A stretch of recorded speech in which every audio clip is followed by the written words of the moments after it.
Predictability is a big part about being safe with really any activity, recreational or otherwise. I mean, you could be walking down the sidewalk and if it's flat and level, it's pretty predictable. But if there's an unpredictable pothole or maybe a change in height, well, you can twist an ankle. Or maybe you're driving down the road and unpredictably your tire blows and it sends you off into the ditch. Or maybe you're at home watching a horror flick and you're at that point where the villain is just about to come out from behind the tree with a chainsaw and suddenly an airplane crashes through your roof and kills you. I mean, you just don't expect that. Snowmobiling is the same. If you're riding in predictable conditions, everything is good. But when you get into something unpredictable, like an icy patch, that's when things can go bad. If you watch STV, you may have seen some race cars in the shop. Even here, racing, like riding, can be risky, but it's also pretty predictable on the track, making it safer.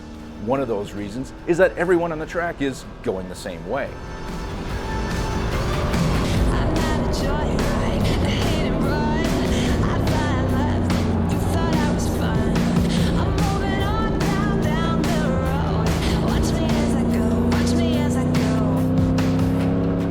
So as long as you don't screw up as a driver, it only gets dangerous when something unpredictable happens, like say when another driver does something unpredictable, or maybe you run into an unpredictable oil patch from somebody blowing an engine, or maybe there's an unpredictable part that breaks on your car.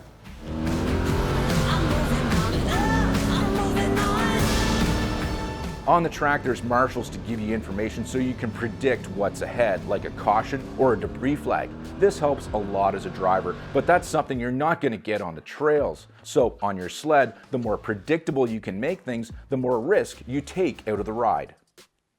Adding traction and control products to your sled's track and skis are a good way to maintain a predictable amount of grip in all conditions, regardless of what the trail throws at you. Now, some people think that studs and carbides are just for riders looking for more performance, and they do add a bunch of that, but they also add predictability.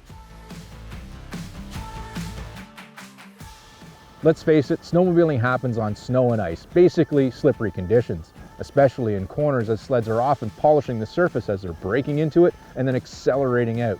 Studs and good carbide runners add grip and therefore predictability to your snowmobile in icy conditions that you don't always see until it's too late. In deep, loose snow conditions, studs and carbides don't do much for you. For these conditions, the length and lug height of the track along with the keel design of the skis are your biggest factors when it comes to grip. Studs and carbides are just along for the ride. When the snow starts to set up and get squeaky, you'll see a bit more of a benefit to good carbide runners. In these conditions, most of the ski's keels aren't penetrating into the snowpack, and it's the runner that's doing most of the work aiming the sled. Now, I do find studs are helping a bit here too, but I feel it's still the track providing most of the grip. It doesn't take much in these hard trail conditions for ice to start to build up, and that's where the grip of the studs come into play. With a good, balanced package of studs, carbides, track and ski design, you can ride through these conditions without ever feeling an uncomfortable, unpredictable loss of control.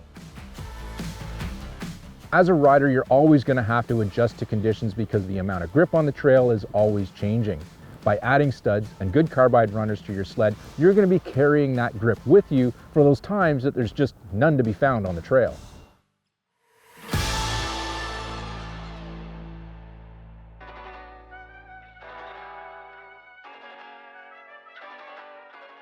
Figuring out how many studs to add or how long the carbide should be is something that's different for everyone and the amount of performance you're looking for. If you're drag racing on the ice, you'll probably want a lot without making the track too heavy, hurting top end speed. On the other end of the scale, you might be looking for that predictable trail grip to make sure unexpected icy patches don't bite you. In either case, and for every case in the middle, there are stud patterns that can provide a grip level you're looking for.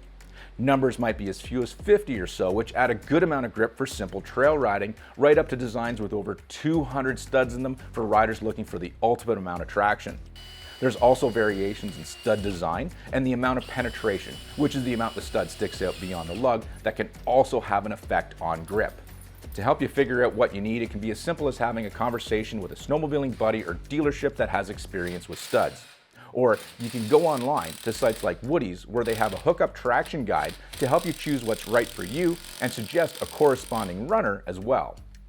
The runner isn't something that should be overlooked either. As a general rule of thumb, you need to add carbide and grip to the front as you add grip to the rear with studs to maintain a balanced snowmobile.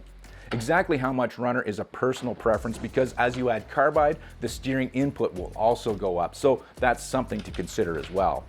After burning through countless carbides on the front of the sleds, I know for me I seem to have good success with either a 6 or an 8-inch length of carbide in the runner. They last really well and generally deliver the grip I'm looking for at the skis without getting too heavy feeling or difficult to hold on to all day long. Don't forget your sled suspension setup either, because if your ride isn't set up properly for your riding style, adding grip to the front or rear of your sled may not solve an ill-handling snowmobiling problem. In fact, it may only make one worse. So it's important to have an entire snowmobile package working together for a safe, predictable experience. Bringing a well set up suspension together with a balanced grip package that works for the way you want to ride not only makes your sled more predictable and therefore safer, it just makes the whole thing so much more fun.